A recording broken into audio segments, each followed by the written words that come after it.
യേശുക്രിസ്തുവിന്റെ ജനനത്തിൽ അമ്മ എന്ന നിലയിൽ മറിയം സ്നേഹത്തിന്റെയും പ്രത്യാശയുടെയും പ്രതീകമാണ്.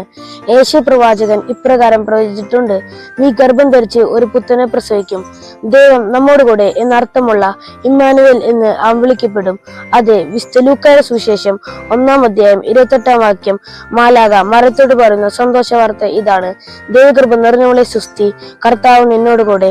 മറിയം ഈ വചനം അവളുടെ ജീവിതത്തിലും ഹൃദയത്തിലും സ്വീകരിച്ച പോലെ നമ്മളും വചനത്തെ നമ്മുടെ ഹൃദയത്തിലേക്ക് സ്വീകരിക്കാം.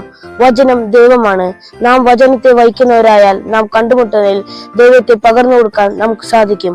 മാലാഖയുടെ സന്ദേശത്തിന് ഇതാ കർത്താവിന്റെ ദാസി, നിന്റെ വാക്ക് എന്നിൽ നിറവേറട്ടെ എന്ന മാതാവിന്റെ മറുപടി ദൈവിക പദ്ധതിയുള്ള പരിപൂർണമായ വിശ്വാസത്തെയും സ്വീകരണത്തെയും കാണിക്കുന്നു.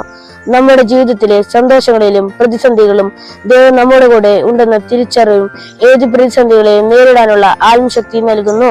മറിയത്തിന്റെ വിനയവും സമർപ്പണവും നമുക്കിവിടെ കാണാം. Merry Christmas and happy new year.